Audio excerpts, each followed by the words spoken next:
Now it's another full roster of action that awaits sports fans this weekend. Dricus Du Plessis will be defending his title against the man he took it from, Strickland. The SA20 ends this weekend when the Mumbai Indians Cape Town take on Sunrisers Eastern Cape, who are looking for their third consecutive trophy and Sundowns play host to Orlando Pirates. The Stormers host the Bulls in a North versus South derby, and England take on France in the Six Nations.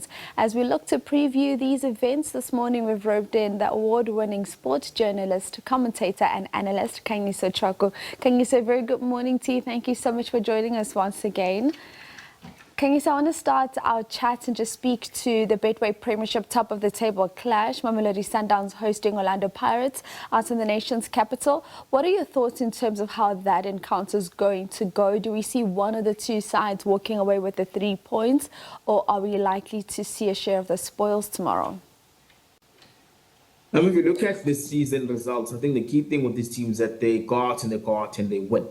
It is a 57th game between the sides since the start of the PSL era in 96-97. The Sundowns winning 26 of those games, Pirates 14, with the rest being drawn. But if you look at how well Pirates have played, how well Pirates have contained Sundowns as to any other side of the past 2 seasons, you realize they probably are the one side who can beat Sundowns. Doing it away from has been a bit of an issue over the past 4 or 5 seasons. However, the Pirates are playing some really good football, and I think what they did well on Wednesday when they beat Sekhukhune United 2-1 was that they weren't actually quite great, but they were able to manufacture a win. But Sundowns, on the other hand, were also quite fluid in their 3-0 win over Sports United. So it is a top of the table clash, a rare occasion. Sundowns do have a healthy lead over Pirates, but also do have a game in hand. So they do understand that if they actually don't get maximum points, they do bring Pirates back firmly into the league race on Saturday. Indeed. So which way do you see it going? I won't be surprised if the game is a goal-full draw, but I think, again, Pirates, with the way they've played, the way they've been able to play against Sundowns, especially in cup finals. I know that league games are a bit different. The Pirates haven't beaten Sundowns in the league game since the 2020 season. I think the key thing, though, I do expect Pirates to just edge this one. They are looking quite a good side, especially knowing that they are a team that plays past the 90 minutes. If you look at how, in particular, how they created that last-minute penalty through in the Soweto derby. Indeed, and let's speak some rugby now. We see Vili Leroux moving into that fly-half position for the Bulls. Is he the solution to the fly-half issues that they're currently having out at the Bulls? Not at all. The recruitment of the Bulls at fly-half does leave a lot to be desired. Look, at some point they did try Keegan Johannes, but there are issues with the Bulls at 10. It's got to do with the depth stocks. Look, if you look at how the other teams have recruited, they do have at least 2, 3 or 4 really reasonably decent options at 10. I think for the Bulls in particular, once Johan Holsten is cropped, they then have to look back to a Boda Chamberlain who at best is serviceable at 10, but is not someone who can actually actively win you a game. So I think come the end of the season, the Bulls do need to relook at how they actually stock up. At number 10, yes, they do have a Jaco van der Walt also at 10, but I think those 3 options for the Bulls are pretty much much of a sameness, and it's a sameness they do need to address come the end of the season, because at the end of the day, the fly-half position was the position that kind of cost them the final against the URC final against Glasgow Warriors, where Hosen in particular was not able to give them a point of difference at 10.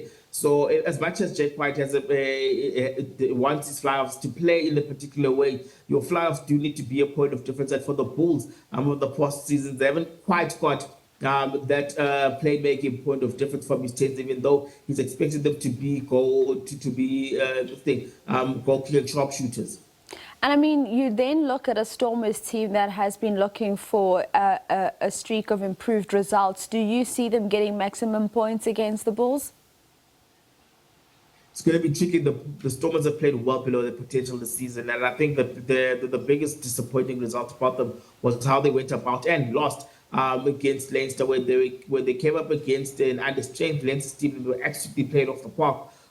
For the Stormers, they are desperate to make sure that they finish 8th. And John Dobson did say ahead of the Leinster game that theirs is to actually make sure that they start their back end of the season run by winning against Leinster. That didn't happen. The Bulls haven't been quite successful in Cape Town, but I think they will target this game as one that they need to win, because they know that the Sharks are only back in action next week. They win this weekend, they'll put a proper leg up on the Sharks. But also the Stormers, despite their late inconsistency this season, have been a difficult side to beat at home when they play in the URC, especially in South African derbies. They've won to already, beaten the Sharks, beaten the Lions. They want to make sure that they get this one over the Bulls, over that, because this is a derby that matters for them.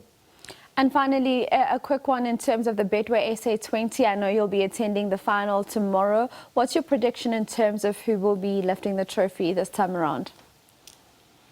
Difficult to look past the Sunrisers Eastern Cape, because they've timed their form run to perfection. Yes, they finished third. They needed to have a very big bite at the cherry in terms of winning the eliminator, but they did so comfortably, bowled well up front, chased very consummately.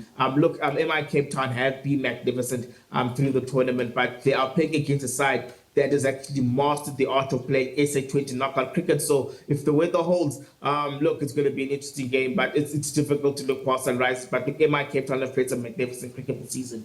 Oh, Khanyiso, always a pleasure chatting to you. Enjoy that final tomorrow, and we'll catch up with you next week. Thank you very much.